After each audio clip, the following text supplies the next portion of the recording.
in your work, you quote Nietzsche quite a bit. His line, "He who has a why to live for can bear almost any how." What do you think he meant by that? What I think, but What do you think he meant by that? the same as I am intended to convey to my readers and students, that the vision of a meaning ahead of someone, a meaning in wait for someone, to be fulfilled by someone, that this contributes most than anything else under equal other circumstances for survival. Meaning is the most important thing in our lives? Certainly, because what I call a will to meaning, the wish to find and to fulfill meaning, is the basic motivation in human beings. Well, this certainly runs counter to much of the determinist notions that are being bandied around these days, as man is a machine, man is a computer, man is a product of instincts. Man is something like a rat in experiments, psychological experiments. Of course, you're right, but not only against the so-called deterministic concepts of man, but also regarding the motivational theories of certain psychotherapeutic systems. Let's talk for a minute about logotherapy, which arose out of this notion of a search for meaning. Logotherapy, as one among other types of psychotherapy, is, we may say, a meaning-centered psychotherapy. Inasmuch particularly as logotherapy sees a human being not predominantly determined, not to say dominated, by the will to pleasure, as you were mentioning, nor by the will to power along the lines of Adlerian teachings, but basically, fundamentally, by a will to meaning.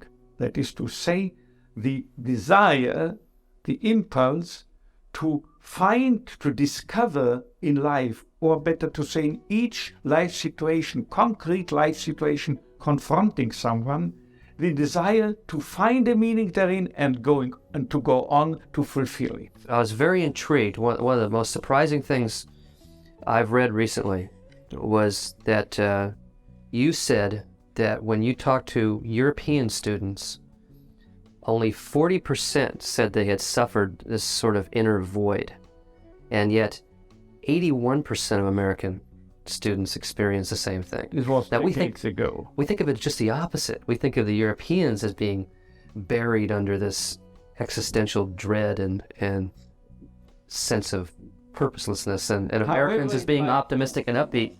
However it might be, whether the ones or the others are suffering more or less respectively from this existential vacuum, the ones who seem to suffer less should not look at the others with contempt, but look at the others with compassion and look for anything possible to help the others. Now, this void manifests itself as in apathy, in boredom, lack of initiative, lack of interest in with the world, or initiative in changing something within the world for the better. This frustration is a proof of the existence of a will to meaning. Unless we were imbued by will to meaning, by the wish to find meaning and discover and fulfill meaning in life, we never would be able to experience an inner void. So this is in a way also something positive. Now, you've listed 3 types of values: creative values, experiential values, and attitudinal values. And you may find a meaning. The average man, the man on the street or the woman on the street, may find a meaning day by day in doing a deed, in creating a work.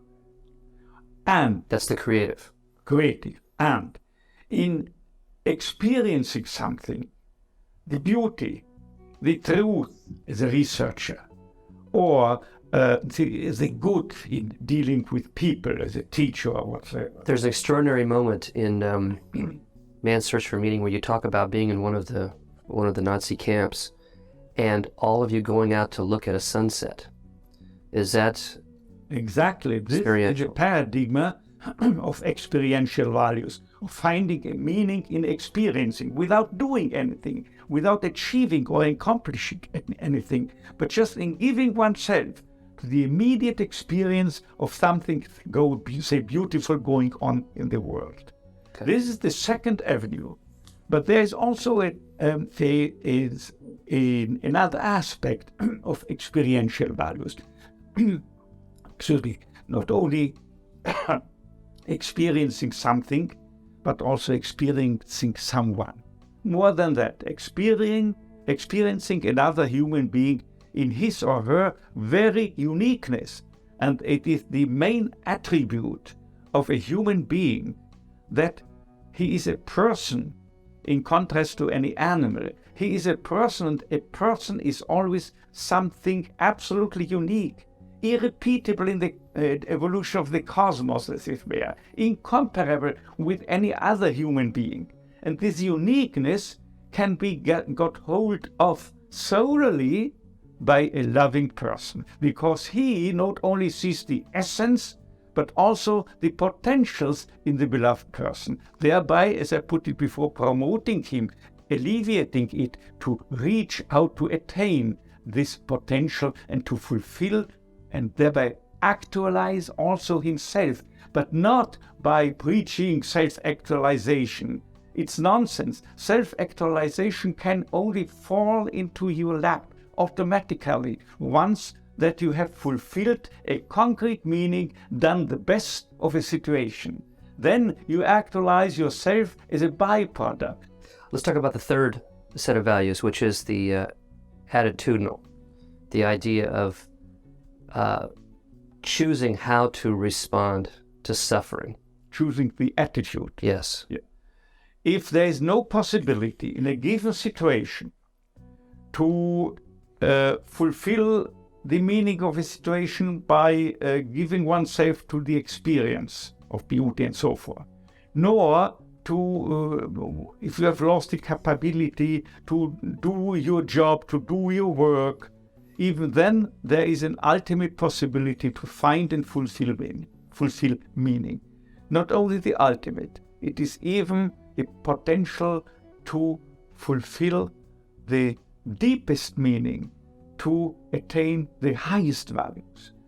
By your approach to the situation, a tragic or triste situation confronting you. You said that in part of the initial shock of being put in a death camp was ultimately an acceptance that we knew we had nothing to lose except our ridiculously naked lives. Is that the situation that they're in? In a way. Is this when you make the choice of how you're going to? Your last value choice is how to react to the situation. You stood there naked, with nothing you could have had. But all the more what counted and mattered was what you were, being rather than possessing anything, or the being. So what counted was what you make out of this situation, with what attitude you adopt in the given situation.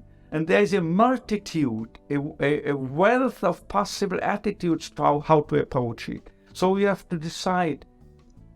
The ultimate, I would take it, attitudinal value challenge that we all share is how we're going to face death. How do you prepare people for that? How do you prepare yourself for that? I couldn't prepare anyone else unless I would have prepared myself. Because if you were a psychiatrist, your patients feel exactly whether or not you are really convinced of what you are teaching and telling them. Now, I'm convinced that in contrast to the usual aspect, albeit sound aspect to life, and more specifically to the past, to life's transitoriness, and this includes that we approach, each of us are approaching death. In contrast to that, I maintain that in the past nothing is lost, but right on the contrary, everything is stored forever. It is not annihilated by transitoriness, but on the contrary, it is becoming preserved forever. Something you have done can never be undone. Something you have experienced, something you have even experienced in a negative sense, going through suffering. And if you have, for instance, you have suffered, gone through this suffering, honestly, courageously, and with dignity, who in the world, what in the world can annihilate this?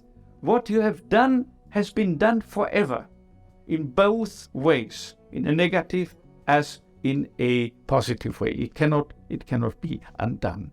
And the past is a storehouse of what you have done, what you have experienced, what you have gone through, and what you have done out of all the negative and tragic aspects as even encountered within your life. I want to thank you for being on the show. I want to thank you at home for watching.